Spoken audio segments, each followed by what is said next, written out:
Hello everyone, welcome to our channel. आप सभी का स्वागत है हमारे चैनल ऑलिव बोर्ड राजस्थान पर। चलिए स्टार्ट करते हैं आज का राजस्थान डेली न्यूज़ एनालिसिस। देखते हैं कौन कौन से इंपॉर्टेंट करंट अफेयर्स हैं 5 अक्टूबर के कॉन्टेक्स्ट के अंदर। आज के जो हमारे करंट अफेयर्स रहने वाले हैं वो ज़्यादातर इकोनॉमिक्स से रिलेटेड ही हैं, जो राजस्थान की अर्थव्यवस्था है। कुछ एक दो इम्पॉर्टेंट इंस्टीट्यूशंस हैं, हमें उनके बारे में कवर करना है, और कुछ एक दो स्कीम्स है हमारी गवर्नमेंट की, उसके बारे में हमें जो है आज के करंट अफेयर्स में इन्हीं कुछ बातों पे हम चर्चा करने वाले हैं। हमारा पहला जो आर्टिकल है आज का वो बात कर रहा है एक रोड शो के बारे में, जो कि राजस्थान सरकार ने दिल्ली के अंदर किया, यानी ये इन्वेस्टमेंट रोड शो था। तो जैसे कि आप देख सकते हैं कि Rajasthan government holds an investment road show in Delhi. तो दिल्ली के अंदर राजस्थान सरकार ने एक इन्वेस्टमेंट रोड शो करवाया। अब ये जो इन्वेस्टमेंट रोड शो था, इसका मेन टारगेट ये था कि राजस्थान के अंदर इन्वेस्टमेंट बढ़ाने के लिए, ठीक है। ताकि लोग आगे राजस्थान में इन्वेस्ट करें, निवेश करें। इस पर्पस को देखते हुए ये जो एक गवर्नमेंट है, इन्होंने ये इन्वेस्टमेंट रोड शो करवाया दिल्ली के अंदर।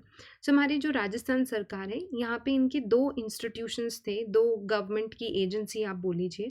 एक तो है BIP, जिसको हम बोलते हैं bureau of investment promotion. Star mark कर लीजिए इसे अपने एग्जाम्स वगैरह के लिए, बहुत इंपॉर्टेंट है, यहाँ से क्वेश्चन पूछे जाते हैं।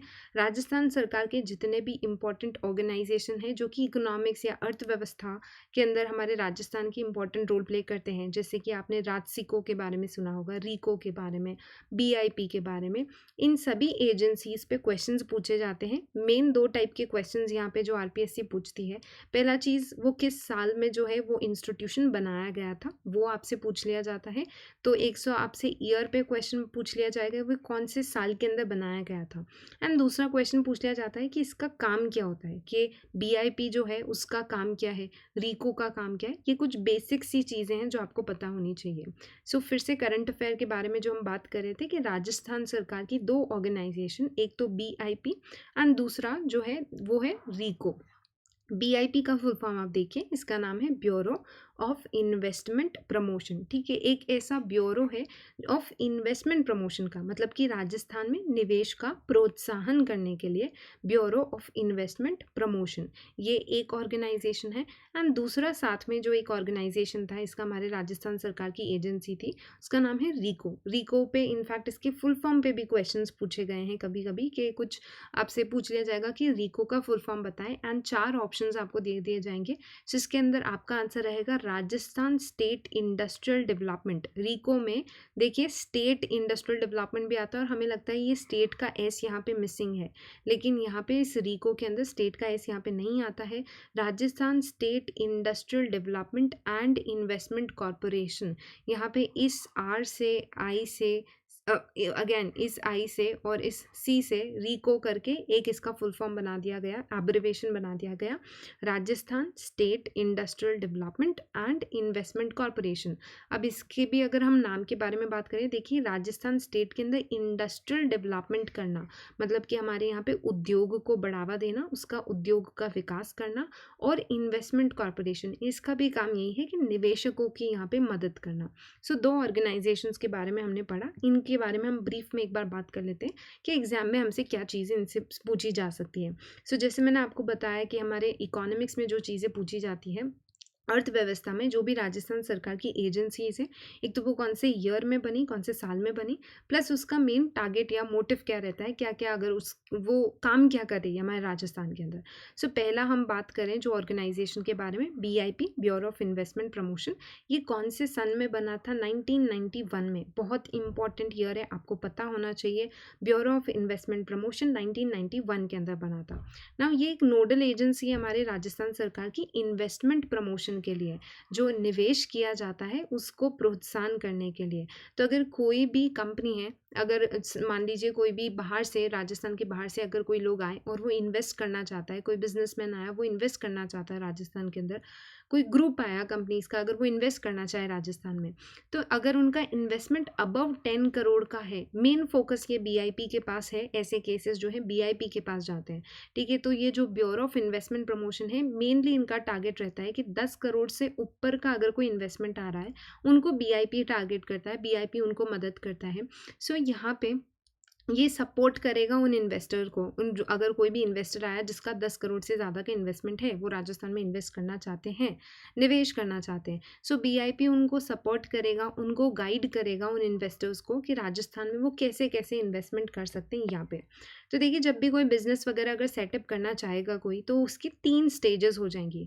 तो यहाँ पे जो बीआईपी है वो बोलते हैं कि हम आपको 3 स्टेजेस पे यहाँ पे मदद करेंगे। जब भी मान लीजिए कोई भी बिजनेसमैन है या फिर कोई भी कंपनी है वो निवेश करना चाहती है, तो वो 3 स्टेजेस में यहाँ पे काम करेगी। पहले वो एक्सप्लोरेटरी फेज़ होगा, मतलब वो एक्सप्लोर करेंगे, वो देखेंगे कि हम कहाँ कहाँ पे हम जो है राजस्थान में इन्वेस्ट कर सकते हैं, क्या हमारा जो है किस एरिया में इन्वेस्ट कर सकते हैं, कौन से सेक्टर में हम इन्वेस्ट कर सकते हैं।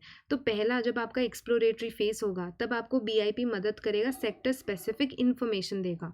मतलब कि मान लीजिए अगर कोई कंपनी है और वो टेक्सटाइल में या कपड़ा उद्योग के अंदर इन्वेस्ट करना चाहती है, सो बीआईपी उनको बताएगा इस सेक्टर स्पेसिफिक इन्फॉर्मेशन कि हमारे राजस्थान के अंदर ये टेक्सटाइल से रिलेटेड ये जो है आपको सब्सिडी मिल जाएगी, ये चीज़ हो जाएगा, मतलब उनको पूरा इन्फॉर्मेशन प्रोवाइड करना। उनको साइट सिलेक्शन में भी मदद करता है, ठीक है, कौन सी साइट आपके लिए बेस्ट रहेगी आपके बिजनेस के लिए, साइट सिलेक्शन के अंदर उनकी मदद करता है। Information on clearance and permission, उनको बताएगा कहाँ कहाँ पे आपके क्लियरेंसेस परमिशंस वगैरह, इन सारी चीज़ों में उनकी मदद करना। बिकॉज हमने देखा है कभी अगर कोई आरएस और वगैरह हाई लेवल का अगर एग्जाम है, तो वहाँ पे ऑब्जेक्टिव भी पूछ लिए जाते हैं, सो या फिर उसका काम या फंक्शंस पूछ लिए जाते हैं। तो जैसे जैसे एग्जाम के लेवल धीरे धीरे बढ़ रहे हैं, तो हो सकता है कि हमसे पूछ लिया जाए कि बीआईपी का जो है मेन टारगेट क्या है, या फिर बीआईपी का मेन फंक्शन क्या होता है। ये एक हमने देखा एक्सप्लोरेटरी फेज में कैसे मदद करता है। फिर जब भी कोई बिजनेस स्टार्ट होगा, उसका इम्प्लीमेंटेशन फेज आएगा कि अब उनको बिजनेस को एग्जीक्यूट करना है, अब उनको बिजनेस जो है स्टार्ट करना है, इम्प्लीमेंट करना है।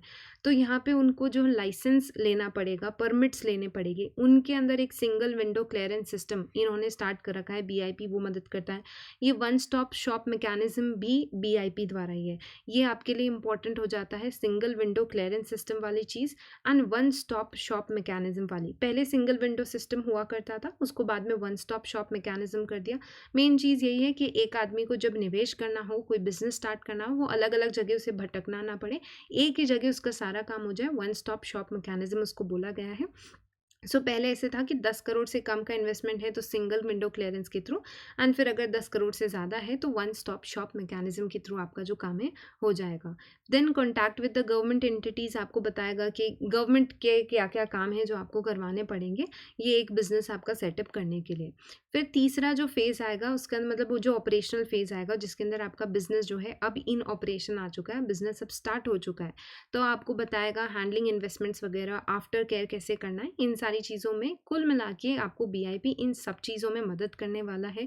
इन्वेस्टमेंट्स वगैरह के लिए 10 करोड़ से ज़्यादा इन्वेस्टमेंट अगर होता है तो वो मेन इनका टारगेट होता है, वहाँ पे ज़्यादा मदद मिलती है। यहाँ पे एक इनका सिंगल विंडो सिस्टम आप ध्यान में रख लेंगे, और एक वन स्टॉप मैकेनिज्म पे भी क्वेश्चन पूछा जा सकता है, ठीक है। फिर अगली हम ऑर्गेनाइजेशन के बारे में बात कर रहे हैं, इसका नाम है रीको। ये भी हमारे जो राजस्थान सरकार है इन्हीं की एक एजेंसी है, इंडस्ट्रियल डेवलपमेंट के लिए काम करती है। राजस्थान में उद्योग के प्रोत्साहन, उद्योग के विकास के लिए काम करती है रीको। नाउ पहले तो चीज़ आप ध्यान में रखेंगे इसके फुल फॉर्म के बारे में, Rajasthan state industrial development and investment corporation limited, RIICO इसका नाम है। नाउ हुआ ऐसा था कि 1969 के अंदर एक ऑर्गेनाइजेशन बनी थी हमारे राजस्थान के अंदर, जिसको हम बोलते हैं RSIMDC, Rajasthan state industrial and mineral development, कि एक ऑर्गेनाइजेशन बनाई, मतलब कि एक ही ऑर्गेनाइजेशन बनाई जो कि इंडस्ट्री का भी डेवलपमेंट करेगी एंड मिनरल्स का भी डेवलपमेंट करेगी। सो इंडस्ट्रियल एंड मिनरल डेवलपमेंट के लिए RSIMDC बना था 1969 के अंदर, बट बाद में क्योंकि इसको स्क्रैप कर दिया गया, मतलब ये ख़त्म कर दिया गया, तो ये हमारे लिए इतना इंपॉर्टेंट नहीं है। तो आप चाहें तो ये वाला फैक्ट स्किप भी कर सकते हैं कि 1969 के अंदर RSIMDC करके कुछ ऑर्गेनाइजेशन बनी थी। लेकिन RSIMDC से ही बाइफर्केट हो गई, मतलब इसको ही बाद में 2 पार्ट में डिवाइड कर दिया गया। 1980 में इसका विभाजन कर दिया गया कि एक हम इंडस्ट्रियल डेवलपमेंट के लिए अलग से ऑर्गेनाइजेशन बना लेते हैं, और मिनरल्स के डेवलपमेंट के लिए हम सेपरेट एक ऑर्गेनाइजेशन बना लेते हैं। तो यहाँ पे इन्होंने क्या किया, रीको बनाया 1 जनवरी 1980 का। RSIMDC का ही विभाजन हो जाता है RSI RSMDC का यहाँ पे विभाजन हो जाता है। एक तरफ आप देखेंगे RSMDC बन जाएगा जो कि मिनरल्स के डेवलपमेंट के लिए होगा, एंड एक यहाँ पे रीको बन जाएगा जो कि इंडस्ट्रीज़ के डेवलपमेंट के लिए होगा। कौन से ईयर में बने हैं ये? 1980 के अंदर, ठीक है। 1969 में पहले एक RSMDC था, ये 1969 के अंदर था, यानी 1980 के अंदर इस तरीके से डिवाइड हो जाते हैं। तो इन दोनों का भी 1980 एंड 1980 हो जाएगा। कंपनीज एक्ट 1956 में ये रजिस्टर्ड है, कंपनीज एक्ट 1956 में ये रजिस्टर्ड है। ये मेन चीज़ हुई। ये कुछ फैक्ट्स हैं जो आपको ज़रूर पता होने चाहिए, एग्जाम्स में पूछे गए हैं, प्लस आगे भी पूछे जाने के चांसेस हैं।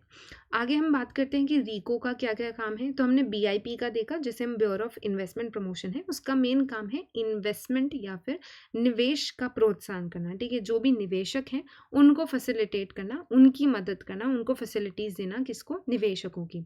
रीको का यहाँ पे दो काम हो जाएंगे, एक तो इन्वेस्टर्स की भी ये मदद करने वाला है, ठीक है। तो रीको के दोनों ही काम है, यहाँ पे इन्वेस्टर्स की मदद भी करेगा ये, प्लस साथ साथ में ये इंफ्रास्ट्रक्चर का डेवलपमेंट भी करता है, ठीक है। जो आधारभूत ढांचा जो चाहिए होता है किसी भी इंडस्ट्रीज़ को सेटअप करने के लिए, कि आपके यहाँ पे जो है अच्छी जो है पोर्ट्स होने चाहिए, यहाँ पे स्टोरेज होने चाहिए, बड़े बड़े गोडाउन्स होने चाहिए चीज़ों को स्टोर करने के लिए, ठीक है। तो वो सारी चीज़ें बनवाने का मतलब वो इंफ्रास्ट्रक्चर डेवलपमेंट करने का, इंडस्ट्रियल पार्क्स बनाने का काम किसका होता है?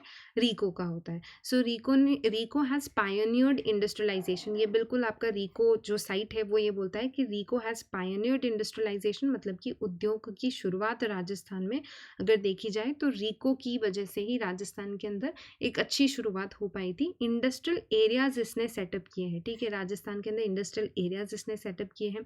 ये लोन्स देता है large medium and small scale projects को। सो इसका लोन्स देने का भी काम है, ध्यान में रखिएगा। रीको लोन्स भी देता है, इन्वेस्टर्स की मदद करता है, साथ साथ में इंफ्रास्ट्रक्चर भी बनाता है ताकि वो जो है अपना उद्योग वगैरह शांति से किया जा सके राजस्थान के अंदर, ठीक है। उनको फैसिलिटीज़ देना, प्लस ये एक फाइनेंशियल इंस्टीट्यूशन की तरह भी काम करता है। फाइनेंशियल इंस्टीट्यूशन मतलब जो आपके बिजनेस को फाइनेंस कर देगा, जो आपको अपने बिजनेस के लिए पैसा दे देगा, किस तरीके से? लोन्स दे के। सो ये लोन्स देता है लार्ज मीडियम और स्मॉल स्केल प्रोजेक्ट्स के लिए। Now RIICO it is owned by government of Rajasthan का एपेक्स ऑर्गेनाइजेशन है इंडस्ट्रियल डेवलपमेंट और इन सारी चीज़ों के लिए।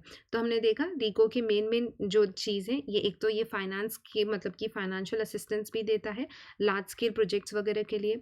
इंफ्रास्ट्रक्चर का डेवलपमेंट करेगा, ठीक है। इंफ्रास्ट्रक्चर का डेवलपमेंट कैसे करेगा? इंडस्ट्रियल एरियाज सेटअप करवाता है, बड़े बड़े जो है इनलैंड कंटेनर आप देखेंगे, बड़े बड़े जो है ड्राई पोर्ट्स बनाने का भी इसने काम किया है, ठीक है। यहाँ पे ऐसे बड़े बड़े पोर्ट्स बनाए जाते हैं जहाँ पे जो है जितना भी जो चीज़ें हैं एक्सपोर्ट के लिए वगैरह वहाँ पे स्टोर की जा सके, आराम से उनको फैसिलिटी मिल सके। सो इस तरीके से dry ports, inland container deports वगैरह इनके थ्रू बनाए जाते हैं। देन साइट सिलेक्शन के अंदर मदद करता है, एक्विजिशन ऑफ लैंड मतलब कि अगर भूमि आवंटन और इन सब के अंदर मदद करता है। अगर कोई साइट सेलेक्ट करनी है आपको अपने बिजनेस के लिए तो उसके अंदर इसकी मदद मिलती है। देन यहाँ पे जो है टेक्निकल कंसल्टेंसी मिलेगी, अगर कोई प्रोजेक्ट को स्टार्ट करना है, टेक्निकल टाइप करना है, उसके अंदर टेक्निकल कंसल्टेंसी एक तरीके से उसमें भी उसकी मदद करने वाली है, ठीक है। तो हर तरीके की मदद यहाँ पे, फैसिलिटेशन ऑफ गवर्नमेंट क्लियरेंसेस, अगर आपको सरकारी जो है बहुत सारे कुछ काम पड़ेंगे एक बिजनेस को स्टार्ट करने में, तो उन क्लियरेंसेस को फटाफट करवाने के अंदर रीको आपकी मदद कर देगा। सो इस तरीके से बहुत सारे जो है हेल्प मिल जाती है अगर किसी को अपना बिजनेस वगैरह सेटअप करना हो, उद्योग राजस्थान में शुरू करना हो, तो ये रीको की तरफ से कुछ मदद है जो मिलती है। एंड हमें ध्यान में रखना है इसका मेन काम क्या होता है रीको का फुल फॉर्म क्या है, कौन से साल के अंदर ये बना था। ये कुछ 2-3 चीज़ें हैं जो आपको ध्यान में रखनी होगी, जो एग्ज़ाम के लिए इम्पॉर्टेंट हो सकती है। अगला जो टॉपिक है वो इसी से रिलेटेड है कि हमारा जो रीको है उन्हीं का एक जो मिशन है इसके बारे में बात करते हैं। ये बहुत रिसेंटली ही अभी शुरू किया गया था और इसको बोलते हैं मिशन निर्यातक बनो। सो निर्यातक होता है एक एक्सपोर्टर, ठीक है। तो यहाँ पे राजस्थान से एक्सपोर्ट को प्रमोट करने के लिए, बिजनेस जो एक्सपोर्ट है उसको प्रमोट करने के लिए लार्ज स्केल एम्प्लॉयमेंट, क्योंकि अगर एक्सपोर्ट बढ़ेगा हमारे राजस्थान से तो यहाँ पे ऑब्वियसली उससे जो है हम देखेंगे जो है रोज़गार बढ़ेगा हमारे राजस्थान के अंदर उद्यमिता बढ़ेगी। एंड इन्हीं सब अवसरों को पैदा करने के लिए मिशन निर्यातक बनो अभी राजस्थान सरकार द्वारा शुरू किया गया है। आपसे पूछा जा सकता है मिशन निर्यातक बनो क्या है? ये एक्सपोर्ट को प्रमोट करने के लिए, हमारे राजस्थान से निर्यात को बढ़ावा देने के लिए इसका मेन ऑब्जेक्टिव ये भी है कि यहाँ से जो है रोजगार है, एम्प्लॉयमेंट जनरेट किया जाए, एंटरप्रेन्योरशिप उद्यमिता को जो है अवसर पैदा किया जाए राजस्थान के अंदर। 2-3 चीज़ें मिशन निर्यातक बनो से कुछ ये आपको ध्यान में रखनी होगी। अगला जो आर्टिकल है वो भी एक आपके इकोनॉमिक्स से ही रिलेटेड है। इसके अंदर ऐसा बोला गया है कि हमारी सरकार इस तरीके से बोल रही है कि 26 अगस्त 2021 को एक ई श्रम पोर्टल का शुभारंभ किया गया था। 26 अगस्त, थोड़ा बैक डेट में चले, 26 अगस्त 2021 को एक ई श्रम पोर्टल लॉन्च किया गया था। एंड ये हमारा नहीं, ये केंद्रीय सरकार का था, ठीक है। तो केंद्रीय श्रम मंत्रालय जो है उन्होंने एक ई श्रम पोर्टल लॉन्च किया था, इसका शुभारंभ किया था। एंड हमारे राजस्थान के अंदर वो जो ये ई श्रम पोर्टल किया गया था, इसका हम देखेंगे अभी क्या मेन मोटिव था। इसके अंदर कुछ 10 लाख से ज़्यादा जो लोग हैं वो ई श्रम कार्ड जो है इनके जारी हो चुके हैं। तो अब हमारा क्वेश्चन ये उठता है कि ई श्रम पोर्टल है क्या?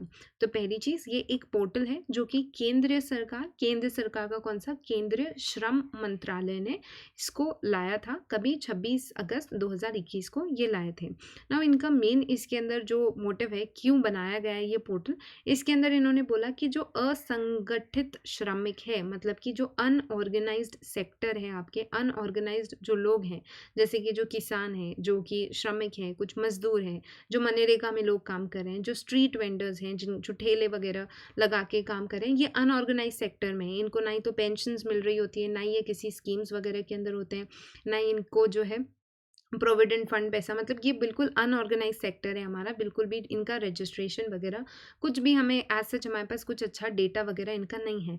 तो ये असंगठित श्रम, मतलब ये जो है अनऑर्गेनाइज सेक्टर है हमारी इकोनॉमी का, जिसके अंदर ये असंगठित जो है श्रमिक है, लेबर है। तो इन्होंने बोला कि ये जो असंगठित श्रमिक है, इनको राष्ट्रीय स्तर का हमें एक डेटाबेस इनका तैयार करना है। इसके लिए ये पोर्टल बनाया जाएगा, ठीक है। सो ई श्रम पोर्टल है। क्या काम है इसका? जो असंगठित श्रमिक है, मैंने बताया असंगठित श्रमिक से मतलब हमारा क्या है कि वो लोग जो किन्हीं स्कीम्स वगैरह इन सब के अंदर ऐसा रजिस्टर्ड नहीं है, प्रोविडेंट फंड, ईपीएफ और वगैरह के अंदर।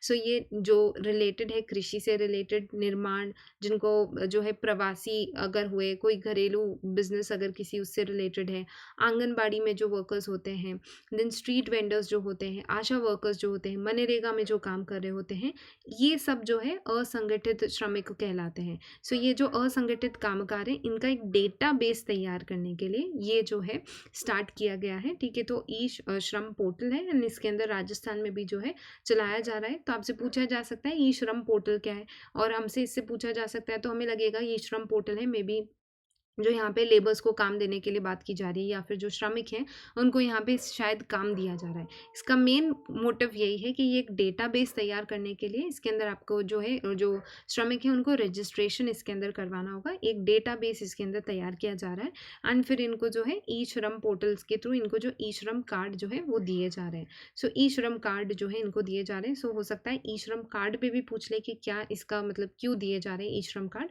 जब आप ई श्रम पोर्टल पे रजिस्टर करवाते हो, जब असंगठित श्रमिक वहाँ पे रजिस्टर करवाते हैं तो उनको ई श्रम पोर्टल ये जो के थ्रू ई श्रम कार्ड दिया जाता है। सो ये चीज़ थी एक इस ई श्रम पोर्टल के बारे में। तो आज के इस पर्टिकुलर वीडियो सेशन के थ्रू हमने जितने भी इम्पॉर्टेंट इकोनॉमिक्स की कुछ 1-2 ऑर्गेनाइजेशंस राजस्थान की और जो कुछ इंपॉर्टेंट करंट अफेयर्स थे वो हमने कवर किए आज के इस वीडियो सेशन में। सो आई होप आपको वीडियो पसंद आया होगा। Please subscribe to the channel, like and share the video and thank you for visiting olive board.